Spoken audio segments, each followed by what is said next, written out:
I'm Merritt Maxim, Vice President and Research Director at Forrester Research, where I lead a team of analysts who cover, among other things, identity and access management, and I manage and drive the research agenda and work with clients on those topics.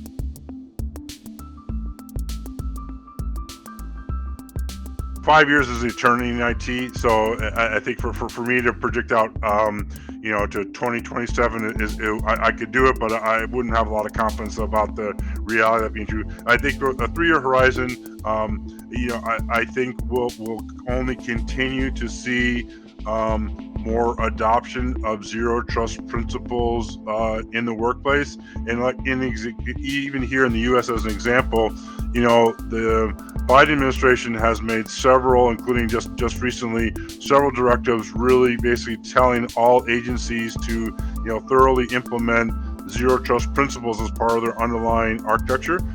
So that's a very strong vote of confidence in zero trust, but that will have a kind of trickle-down effect that if large federal agencies are using zero trust, that means that over time they will likely be requiring their suppliers or other contractors to embed and embrace zero trust as well, and so that will start to become a kind of requirement that gets baked into RFPs, and so that will essentially help, I think, further drive zero trust. So if you are planning to work with these agencies, you're going to have to be on board with that, and I think that's generally a good thing, given the amount of money that's being appropriated to kind of do this stuff at the agency level. That's I think can generally be a good thing. So I think that's an example of a large initiative that I think is really going to help further kind of solidify zero trust's relevance in the marketplace.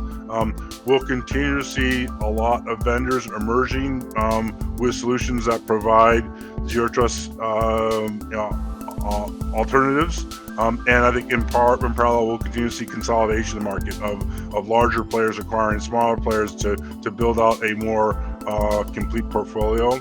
And I think the other thing that I would say you'll see in 3 years, which we've seen in other security markets in the past, is we'll continue to have this kind of best of breed versus suite discussion. So we already have large vendors that are building out kind of full zero trust platforms today, but we also have a lot of pure plays that do zero trust very well for one or two specific areas, and I think the market is going to be big enough to support both those types of companies, and there will be vendors that are going to want either want a best of breed or want a suite, and some of it may be determined based on where they are in their deployment phase. So I think what this means that it's good for IT buyers, and that the market will remain diverse and deep in terms of the offerings that are available there, and you will have the ability to take advantage of that. So those are kind of some higher level perspective on kind of where I see zero trust in 3 years. It doesn't mean that there won't be more surprises, but I think this is, if as I said, zero trust was first coined, I think, by Forrester in 2009, and it really took almost a decade for it to really kind of suddenly kind of take off. And I think a similar thing is happening here, that now that companies and people are really starting to understand it, it's going to take some time for it to really build. But once it builds, it's going to be very hard. It's just going to keep building, and you'll see more and more of it, and people will get more educated on it, and they'll have a better understanding of it, and we'll start to see more and more products align themselves around zero trust principles, and we'll see that more and more companies really embracing that as an underlying model for how they do security in the future.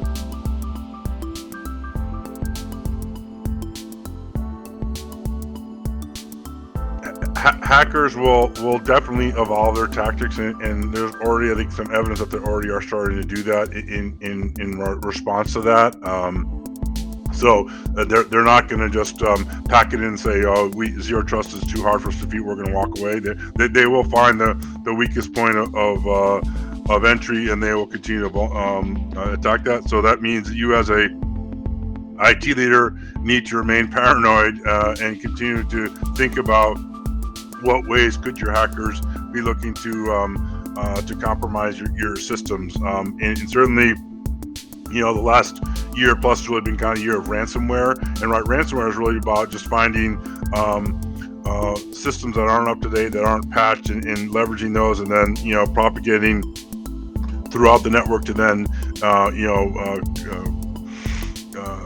make critical damage to an organization so they can't function, and then demand the ransom payment. Ransomware will continue to persist as long as those legacy systems persist out there. But I do think, as I said, zero trust does hopefully limit the attack surface. Certainly things like going to multi-factor authentication make it much harder for them to do many password-based attacks that they may have tried in the past, whether it's credential stuffing or password spray or things like that. So the two-factor piece does become still a very useful control against that. But that doesn't mean that they still can't go for social engineering type scenarios or phishing or things like that. So I do think the attacks will evolve, and they will evolve in sophistication, but they'll also evolve in terms of simplicity, if you follow, in that they will continue to look for the human element as ways to compromise systems, whether it's over the phone or through other mechanisms that don't even involve building elaborate malware that can affect systems, or just being able to get a user to cede control of their desktop to someone who's posing as a help desk person. That may be enough. And so it's just going to require, I'd say, continued vigilance across the organization to understand the risks and making sure that if something seems suspicious, that they don't proceed with it and that they report it, and hopefully prevent that. But I don't think we know yet completely what possible scenarios hackers can use to try to to exploit zero trust. But I do think a underlying zero trust model, particularly with things around segmentation stuff, do become a very useful mitigating factor against hacks being as damaging, because your ability to move laterally or within the organization may be severely constrained. So hacks may still occur, but the damage that they're able to inflict may be considerably reduced by zero trust. And that, although that doesn't sound like necessarily great news, I think that is an improvement over where many organizations have been traditionally up to date. Please subscribe and check out more content from us.